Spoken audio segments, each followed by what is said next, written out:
Saludarles a esta hora de la mañana, saludar a los medios de comunicación que nos acompañan, dándoles la bienvenida a esta rueda de prensa con importantes resultados en materia de seguridad, especialmente en la lucha contra el delito del homicidio en la capital del país. Saludamos muy especialmente al señor alcalde mayor de Bogotá, Carlos Fernando Galán, igualmente al señor secretario de Seguridad, César Restrepo, y al señor comandante de la Policía Metropolitana de Bogotá, el brigadier general Giovanni Cristancho. Señor alcalde, muy buenos días. Bueno, buenos días, un saludo al general Cristancho, al secretario de Seguridad, a los periodistas que nos acompañan en esta mañana.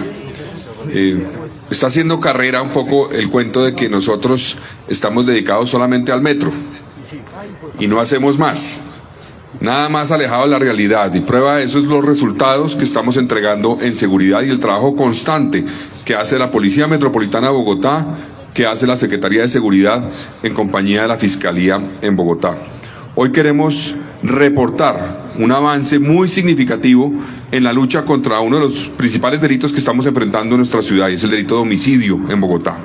Como ustedes saben, el año pasado tuvimos un aumento del homicidio, producto de lo que ha sido el fortalecimiento de organizaciones criminales, gracias en parte a lo que ha sido el crecimiento de la disponibilidad de droga en nuestro país y particularmente obviamente en las ciudades, porque llega a las ciudades esa droga, alimenta las redes criminales, las fortalece, alimenta las redes de sicariato y lleva eventualmente a violencia.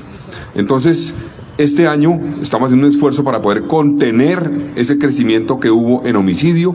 Vamos por camino correcto y estamos haciendo un esfuerzo para que podamos a final de año marcar ya un cambio en la tendencia y avanzar en una reducción del homicidio. El resultado de hoy tiene que ver con eso precisamente, y es que las personas que están aquí detrás nuestro son personas acusadas de homicidio. Son 30 personas que han sido capturadas en las últimas semanas en Bogotá. Estamos hablando de personas que en algunos casos son responsables de feminicidio, en otros casos responsables de homicidio en modalidad de sicariato, en otros casos en hechos, por ejemplo, de intolerancia y de riñas, donde inclusive personas que por una gorra se pelearon y terminaron matando a otra persona. Para nosotros esta es una prioridad, luchar contra quienes son responsables de homicidio en Bogotá. Seguirá siendo una prioridad y vamos a trabajar para poder recuperar la tendencia en Bogotá de reducción de homicidio. Esta es una muestra de un resultado de las últimas semanas, pero que se suma a resultados contundentes que han ocurrido en los últimos meses y en este año particularmente.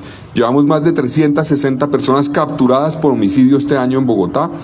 En los últimos 2 meses han sido capturadas más de 90 personas por homicidio. Estamos haciendo un esfuerzo además particularmente en el tema de las armas de fuego, porque más del 60% de los hechos de homicidio se producen con armas de fuego.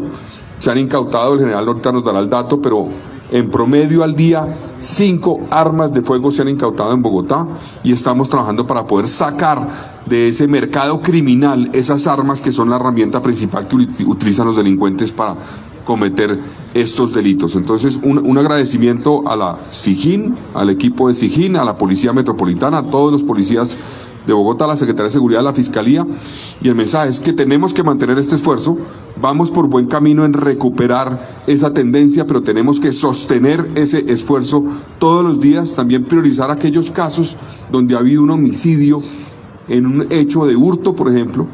Sabemos de algunos que se está avanzando, el general está avanzando rápidamente en esos y esperamos resultados muy pronto para poder comunicarlos a la ciudadanía en esos hechos, porque también tenemos que obviamente identificar las modalidades, las circunstancias en las que ocurre cada homicidio en Bogotá y poder atacar cada una de las razones que llevan a que ocurran estos hechos para poder desarticular las bandas responsables de esto, para poder llevar ante la justicia a los responsables, pero también para tomar medidas que nos permitan prevenir muchos otros casos que ocurren en Bogotá. Entonces, gracias, es un gran resultado y seguiremos trabajando para producir cada vez más resultados y llevar a todos los responsables de homicidio ante la justicia para que paguen por sus delitos. Señor general. Dios y Patria, buenos días, señor alcalde, señor secretario, a todos los medios de comunicación, buenos días. Efectivamente, en el marco y en la estrategia seguros, cercanos y presentes de la Policía Nacional, hoy entregamos contundentes resultados frente a los responsables de homicidios en la ciudad. En las últimas semanas hemos capturado 30 homicidas, los cuales han tenido que ver con casos, por ejemplo, un joven asesinó a su padrastro en Suba, un adolescente de 17 años asesinó con 22 heridas de arma blanca a su novia. Una persona otro joven, se puede decir, de 16 años, también abusó a su compañera sentimental y posteriormente le generó la muerte también con heridas con arma blanca. Y asimismo también capturamos a alias Cocheche, el cual en la localidad de Usaquén, en el barrio El Codito, había generado 2 homicidios. Entonces, básicamente, hemos trabajado en el último mes para capturar estos homicidas. Son procesos judiciales que se vienen incrementando. La prioridad de la Policía Metropolitana es capturar a estas personas. Entre julio y agosto hemos capturado 96 homicidas, de los cuales por orden judicial tenemos 61 y 35 en flagrancia, pero no acaban los procesos. En el recorrido del año, de los 790 homicidios que se han presentado, 129 los hemos esclarecido y estamos trabajando con un promedio que creemos que a final de año ese porcentaje de esclarecimiento vamos a llegar mínimo a 200 casos esclarecidos, que es un buen porcentaje. Se puede decir que en lo comparado con otras ciudades somos los que más estamos esclareciendo y los que más capturamos homicidas. Asimismo, también manifestarles que, si bien es cierto, hoy registramos un aumento del 4% de los homicidios, hemos podido caracterizarlos, como les estoy diciendo, para poder generar la contención del delito. Del 4% del aumento, 7% es en viviendas, o sea, se han presentado homicidios, se ha aumentado el homicidio en viviendas. También ha aumentado el porcentaje de homicidio en habitantes en condición de calle, que eso es muy importante también definirlo, que los grupos criminales han venido instrumentalizando a los habitantes en condición de calle. Asimismo, también manifestarles que la ciudad presenta un aumento del 29% en la incautación de armas de fuego, que es el principal insumo con el cual asesinan a las personas en Bogotá. También hay un incremento de homicidios en establecimientos comerciales, que es del 6%. Asimismo, también los extranjeros venezolanos aportan el 11% más de los homicidios en Bogotá. Muy bien, secretario, ¿por qué no nos habla un poco del esfuerzo que estamos haciendo en general en términos de homicidio? ¿Cómo se priorizó en el plan de desarrollo? Porque nos dicen, ustedes no van a cumplir la meta. Es que hasta ahora llevamos 1 año y medio y estamos precisamente conteniendo esa situación que ocurrió el año pasado, que se produjo por lo que mencioné, pero ¿cómo estamos trabajando para poder recuperar la tendencia en homicidios? Señor alcalde, usted nos dio la instrucción de trabajar en la reducción del homicidio en la ciudad. La ciudad responde a unas dinámicas nacionales y a unas dinámicas locales. La lucha frontal contra el crimen, que se inició desde el primer día de su gobierno, llevó a un desajuste de las estructuras criminales que los han llevado a enfrentarse. Y adicionalmente, como usted lo señaló claramente, el fortalecimiento de las economías ilícitas. Por eso el año pasado nosotros tuvimos, en vez de un retroceso, un aumento. ¿Qué pasa a partir del año pasado? Empezamos a bajar una tendencia. Para que se hagan una idea, el año pasado al final tuvimos un aumento del 10% en los homicidios y a este momento del año llevamos un aumento del 4%. Vamos retrocediendo. Eso significa ir construyendo un camino consolidado de recuperación de la seguridad. Porque hay algo que hay que tener muy claro. La ausencia de homicidios no significa la existencia de seguridad. Muchas veces los criminales, sin ejecutar homicidio, lo que tienen es control de la sociedad, control de las comunidades, y lo que hemos ido es rompiendo controles que se habían establecido en la ciudad, de facto, unos controles que definitivamente no ofrecían seguridad, sino control sobre los ciudadanos. ¿Qué hacemos entonces? La Policía Metropolitana va identificando nodos de ocurrencia de estos delitos y ataca 3 cosas muy importantes. Los medios, que son las armas, por eso un resultado tan importante como más de 1000 armas incautadas en lo corrido del año. Adicionalmente, la captura de los homicidas, como hoy se está presentando, y lo otro es el ajuste del servicio para cerrar los espacios que eso ocurren.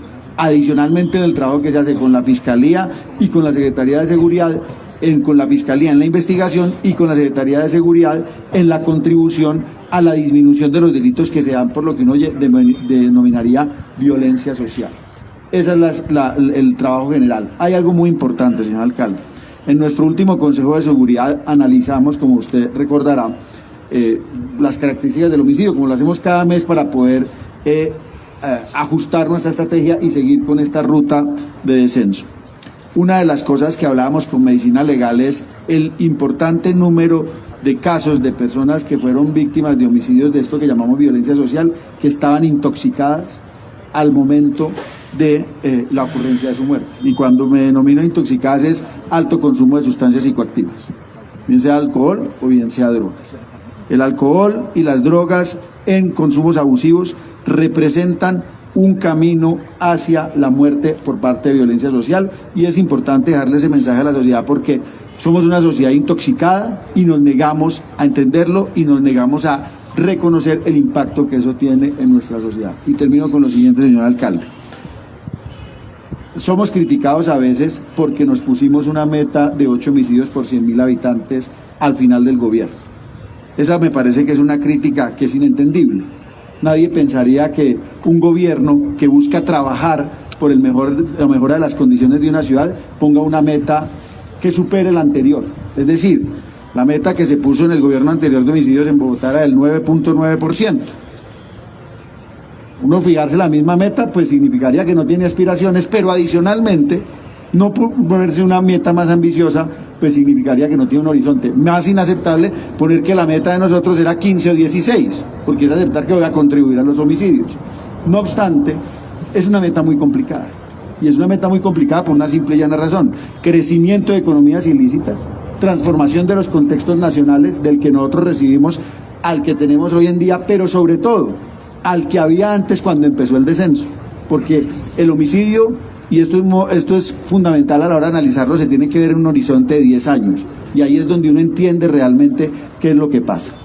Así que en este gobierno nosotros lo que tenemos es un esfuerzo en la construcción de una reducción sostenible de este fenómeno, y la reducción sostenible se da en los resultados: capturas en solo 2 meses de 96 homicidas, capturas de armas, y no pararemos de hacerlo, pero sin duda alguna nuestro compromiso es conllevar a la construcción de un camino sostenible. Ojalá alcancemos la meta de 8 homicidios por 100.000 habitantes, pero a donde lleguemos vamos a llegar de manera sostenible. Bien, yo quiero hacer algunos comentarios a partir de las reflexiones que ha hecho el secretario. Uno es que también tenemos que dar una discusión porque Bogotá tiene unos retos que son especiales. A Bogotá entran más de 1,5 millones de personas al día de la región.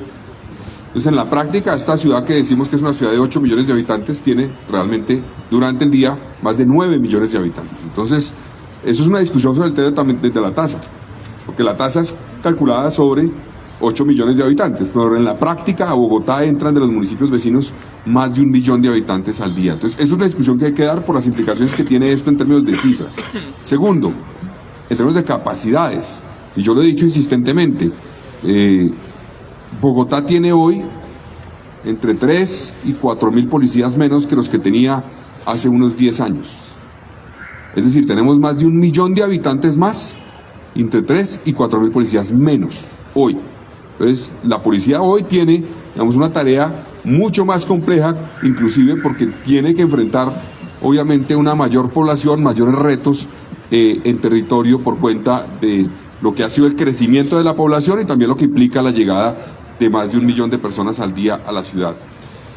Otro tema importante para mencionar es que de los 12 delitos de alto impacto tenemos una reducción en 10.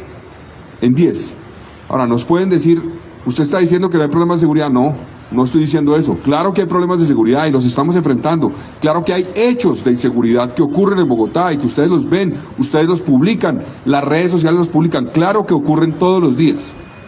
Pero la tendencia en el número que tenemos por cuenta de las cifras es positiva.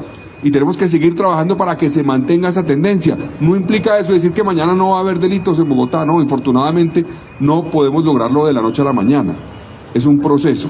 Pero delitos como por ejemplo el hurto de vehículos, como por ejemplo el hurto de bicicletas o el hurto de motos, vehículos, motos, el hurto a comercio, son delitos que muestran una reducción significativa este año en comparación con el año anterior.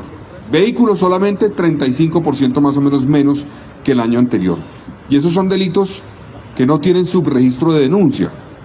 Ustedes nos pueden decir, hombre, en delito de hurto a personas, donde está incluido por ejemplo el hurto de celulares, puede haber un subregistro. Hay mucha gente que le roban el celular y no denuncia. Es posible. Ahora, no hay un indicativo que haya mayor subregistro hoy que antes. No lo hay. Pero es posible que haya un subregistro. Sin embargo, en delitos como el hurto de vehículos no hay subregistro. La gente que le roban el carro denuncia. Y ahí tenemos una reducción de 35%, producto del esfuerzo que ha hecho la policía, la SIJIN, con la Fiscalía de desarticular bandas que se dedican al hurto de vehículos. Producto del hecho, por ejemplo, que hemos encontrado en los esfuerzos que ha hecho la policía, los motores, por ejemplo, que se han incautado en varios puntos de Bogotá en los últimos meses. Entonces, el mensaje es, tenemos que mantener el esfuerzo. Sabemos que el reto más importante tal vez que tiene Bogotá es el de la seguridad. Hemos producido resultados en 10 de los 12 delitos ya positivos, en el sentido que tenemos una reducción, y estamos trabajando en esos delitos como el homicidio, que es de los que marca un aumento, para que también entre en la lista de delitos que empieza a reducirse en Bogotá. Es el esfuerzo que vamos a hacer, que estamos haciendo y que se refleja por esfuerzos y resultados como el que hoy presentamos con la captura de estas 30 personas acusadas de homicidio, que pagarán por lo menos 17 años de cárcel si son hallados responsables por la justicia. Y vamos a acompañar los procesos para que los responsables paguen por los delitos que cometieron.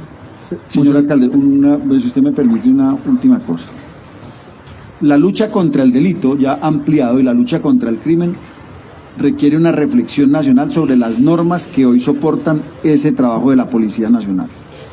Hay muchas normas que se fueron flexibilizando con miras en un horizonte nacional en relación con un escenario que se esperaba, y es un escenario que no se consolidó.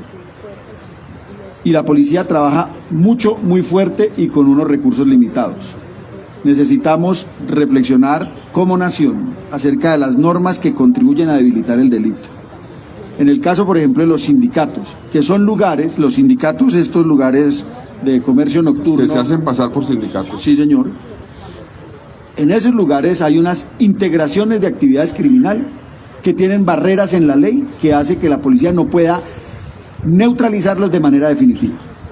Y en ese sentido necesitamos que el Ministerio del Trabajo haga brigadas de cierre de esos establecimientos, porque son ellos los que dan los permisos en muchos casos de los que hemos observado, que no permiten que la policía haga aplicación de la ley, convirtiendo a esos lugares en verdaderas zonas de distensión. Y el Ministerio del Trabajo es quien está llamado a hacer la diferencia en el cierre de lugares donde se planean homicidios contra los cuales usted ha explicado muy bien, trabajamos fuertemente, pero mientras no se cierren los centros donde se producen los homicidios, pues no van a parar, y adicionalmente donde está vetada la policía para entrar, y eso es inaceptable en el país, y así como eso muchas otras cosas. Es decir, el Ministerio de Trabajo tiene una responsabilidad de determinar, esto sí es una sede sindical, y por lo tanto tiene las prerrogativas que implica ser sede sindical, y esto no es una sede sindical, y está disfrazado de sede sindical, y es un sitio que utiliza ese disfraz para evadir la acción de la justicia y de la policía. En esos casos necesitamos que el Ministerio nos diga cuáles son, dónde son, y podamos de esa forma avanzar en trabajar con la policía y entrar a sus sitios. Muchas gracias, alcalde. Vamos a pasar a las preguntas de los medios de comunicación. Iniciamos con Carlos Forero, de Pronto Noticias. Secretario, muy buenos días. Alcalde general. Capacidad carcelaria, ¿cómo está? Y el presupuesto de mantenimiento de estos delincuentes, ¿cómo está la situación? Pues antes de que el secretario conteste en detalle esa respuesta, ya estamos una discusión sobre el pago de la alimentación de las personas privadas de la libertad en Bogotá, en estaciones de policía o en la SURI. Ustedes saben que hay una ley que determinó que a partir de julio de este año, que es una cosa que nos pasa muchas veces en nuestro país, nos dan competencias pero no nos dan recursos. Entonces dicen, ahora la responsabilidad de cubrir alimentación de los PPL es de los entes territoriales. No nos dieron la plata para eso, entonces toca buscar plata del presupuesto distrital para cubrirlo, pero ya el distrito inició la ejecución de ese contrato y se está proveyendo la alimentación. En ese sentido, pues estamos haciendo un esfuerzo para garantizar pues por una parte, el cumplimiento de la sentencia de la Corte Constitucional que nos exige a todos los actores del sistema cumplir para garantizar también los derechos de esta población, obviamente porque es una responsabilidad que tenemos y ahí estamos avanzando. Ya en términos de cupos y el nivel de hacinamiento que tenemos, no sé si el secretario tiene cifras actualizadas, pero hemos hecho un esfuerzo, se ha hecho un esfuerzo con el IMPEC, obviamente con la policía, para poder trasladar a las personas condenadas que están en estaciones de policía o en URI, que es un flujo. Es decir, el reto ahí no es que ya logramos sacar a 500 o a 800 o a 1000 y ya superamos el problema, no, porque permanentemente están siendo condenadas personas que están ahí, entonces se está aumentando nuevamente la población que debe ser trasladada. Entonces ese es el reto, pero secretario, ¿por qué no nos cuentan qué vamos en ese reto en términos de personas privadas de la libertad en Bogotá? Gracias, señor alcalde. En términos de la gestión de los capturados, lo que la Alcaldía Mayor, a través de la Secretaría de Seguridad, impulsa es un trabajo en tres sentidos: desarrollo de infraestructura, deshacinamiento vía aceleramiento de los procesos y adicionalmente el mejoramiento de las condiciones que tienen que ver con las personas privadas de la libertad en las estaciones de policía y en las URIs.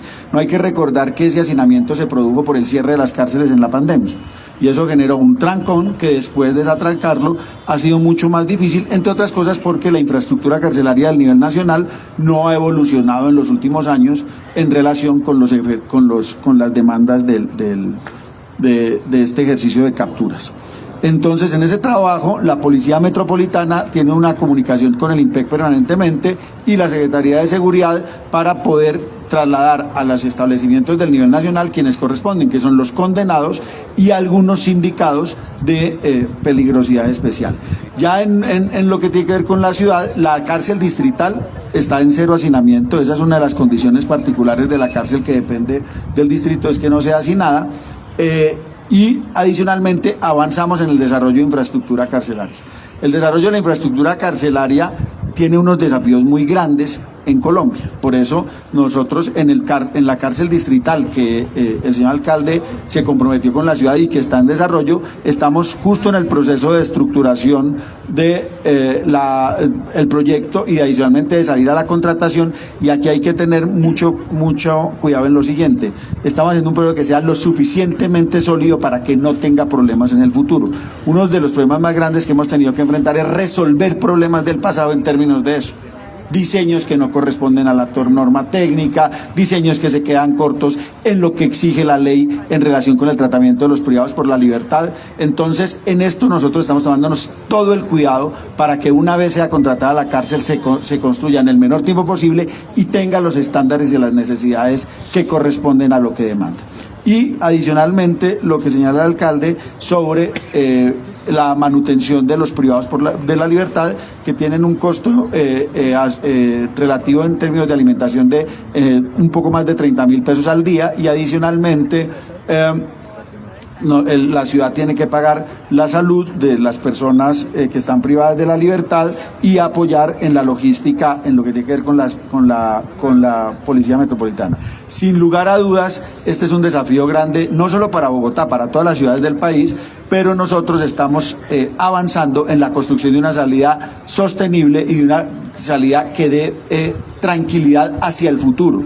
Venimos de unas condiciones en las cuales no había estrategia ni política sobre esto y por lo tanto el desarrollo de las capacidades va a tomar el tiempo en el que estamos trabajando. Si me permiten, en las estaciones de policía, en la URI, tengo 2.570 personas privadas de la libertad, un hacinamiento de 109%.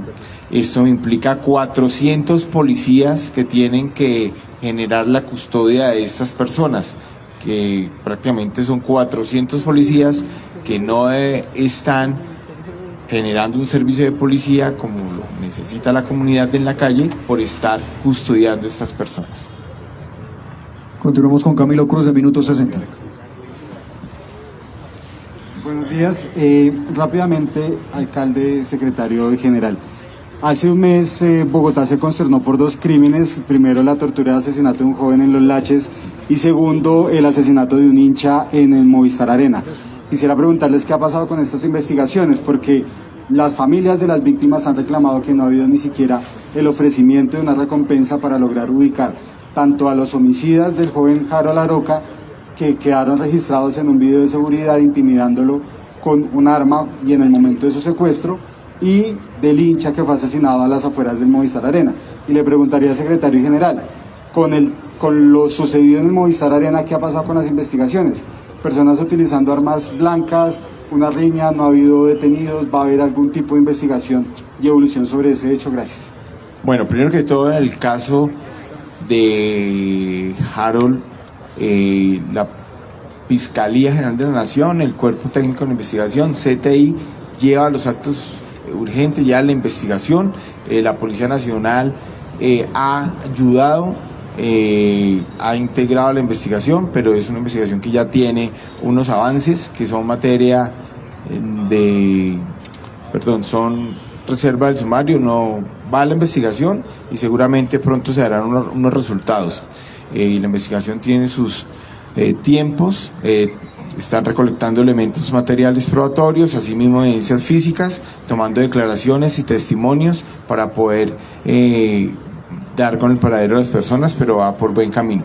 Frente al de Movistar, también ya estamos mirando una parte técnica, estamos buscando unas bases de datos, unas búsquedas de bases de datos, va la investigación. Hay que entender que los procesos judiciales no se pueden estar divulgando, los procesos judiciales tienen una reserva, los procesos judiciales van al tiempo que se determina la norma y la ley.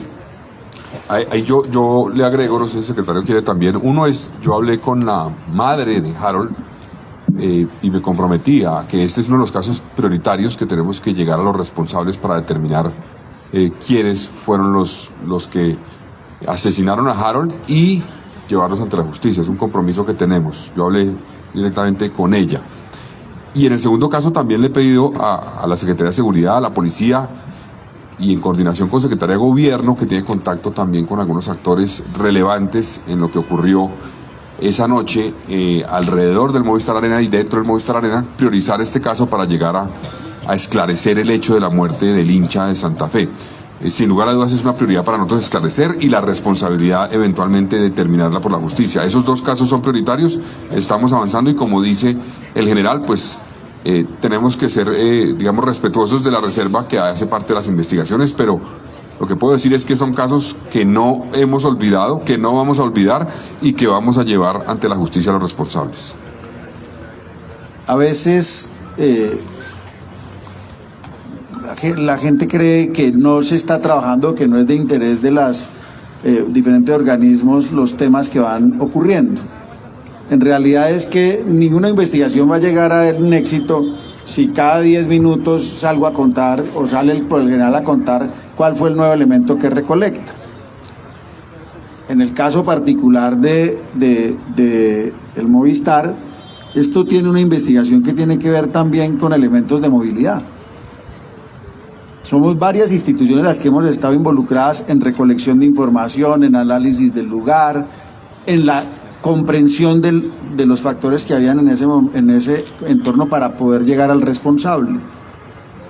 Hay cosas que explicamos claramente que eran una falsedad en el mismo momento que ocurrió el evento, como por ejemplo una versión que se dispersó a través de medios y de redes de que una camioneta se había subido a un andén que había puesto como objetivo atropellar a la persona, y eso nunca ocurrió.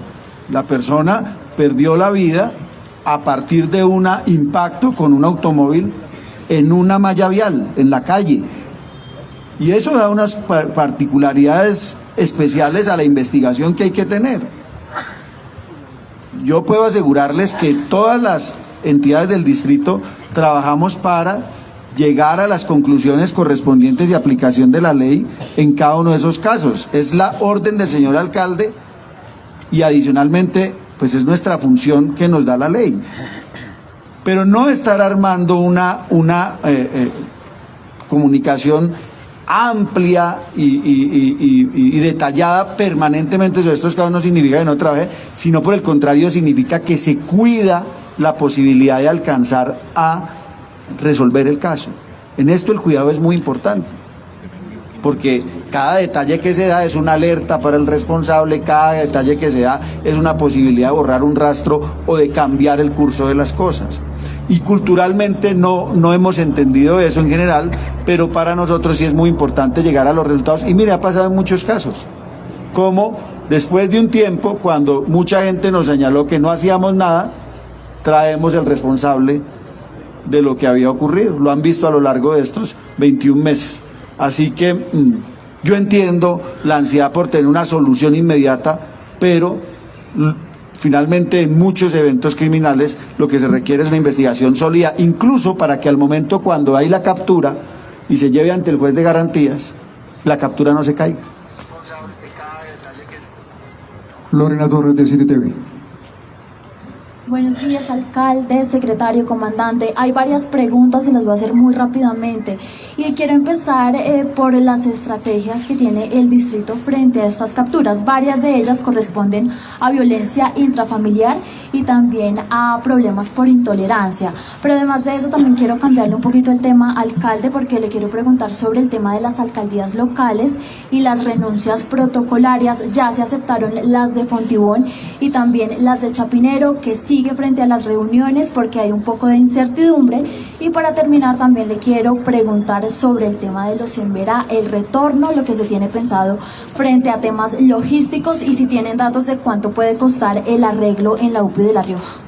Bueno, a ver, lo primero es que nosotros, y yo lo expliqué a la introducción un poco, los hechos de violencia que en algunos casos llevan a homicidio ocurren, lo mencionó el general también, están ocurriendo dentro de las casas y por eso sabemos que es una prioridad poder detectar situaciones de violencia intrafamiliar, actuar frente a ellas. Por eso hay un proceso de fortalecimiento de las comisarías de familia en nuestro gobierno. No se había abierto una nueva comisaría de familia hacía más o menos 5 años. Nosotros ya iniciamos un proceso y vamos a abrir, no recuerdo las cifras, son más de 10 comisarías de familia nuevas para llegar a tener una mayor capacidad. Está en proceso el traslado de las comisarías de la Secretaría de Integración Social a la Secretaría de Seguridad, y esa es una de las herramientas que tenemos de fortalecer, obviamente respetando el hecho de que un comisario de familia, una comisaria de familia tiene una autonomía en sus decisiones, pero apoyando y ayudando a que tengan las herramientas que les permitan actuar de manera eficaz y que podamos detectar situaciones de violencia antes de que escalen para hechos como los que hoy reportamos. Frente al tema de las alcaldías locales, pues llegó el momento de hacer un corte de cuentas en muchas de ellas y revisar cómo se está avanzando en el cumplimiento de las metas que nos trazamos desde el distrito y la responsabilidad que tiene cada alcaldía local en ese cumplimiento desde la localidad. Nosotros tomamos la decisión de aceptar dos renuncias y seguimos revisando los demás casos. No ha terminado, digamos, este proceso, seguimos revisando. Necesitamos garantizar que los recursos del distrito que se gastan a través de las alcaldías locales también sean cuidados, no solamente de la corrupción, también de errores, de ineficacias que puedan llevar eventualmente a que se desperdicien y que se afecte la posibilidad de llevarle bienes y servicios a la ciudadanía a nivel territorial. Entonces, el mensaje es ese. Aquí, digámoslo así, nadie tiene garantizado su puesto. Tienen que estar trabajando, coordinando, respondiendo, actuando. No vamos a permitir que haya dudas sobre ningún tema de contratación que lleven a poner en riesgo los recursos del distrito. Vamos a actuar frente a eso y ese es el mensaje un poco en el caso de las alcaldías locales, que también ocurre obviamente en el distrito, no es solamente alcaldías locales. Ese mensaje es para todo el distrito y para todas las entidades del distrito. Y la última pregunta era sobre el tema de los Siembera. Ahí hemos venido coordinando, debo decir, con el liderazgo de Isabelita Mercado, la consejera de Víctimas, Paz y Reconciliación, en coordinación con la Unidad de Víctimas, con el Ministerio del Interior. Ha habido una coordinación eficaz, debo decir, en las últimas semanas y estamos proyectando en estos días ya poder avanzar en un retorno que puede ser superior al de 1.600 personas o alrededor de esa cifra. Y ahí estamos trabajando para consolidar eso, con un esfuerzo que se va a hacer a través del Banco Agrario también, en el tema de unas ayudas monetarias y la financiación del proceso de retorno de manera conjunta entre los diferentes actores que estamos trabajando en ese retorno. Y una vez se supere esto, evaluaremos de aquellos que no van a retornar, que quieran quedarse en Bogotá, la integración local, cómo se avanza en ello, cuántos eventualmente quedarán en La Rioja, por ejemplo, en el Parque Nacional, para tomar medidas, para tomar, digamos, las decisiones que nos ha pedido la justicia en el caso de La Rioja, que es lo que estamos trabajando y que no hemos dejado de pensar para avanzar en la intervención de La Rioja. Todavía no tenemos un presupuesto de cuánto va a costar la intervención allí. Primera medida es garantizar que podamos llevar a todos los que están allí a otros puntos y que no tengan obviamente el riesgo en el que han estado en La Rioja. Muy bien, de esta manera concluimos, señor alcalde, secretario general, muchísimas gracias a los medios de comunicación que nos han acompañado, a todos y todas, muchas gracias.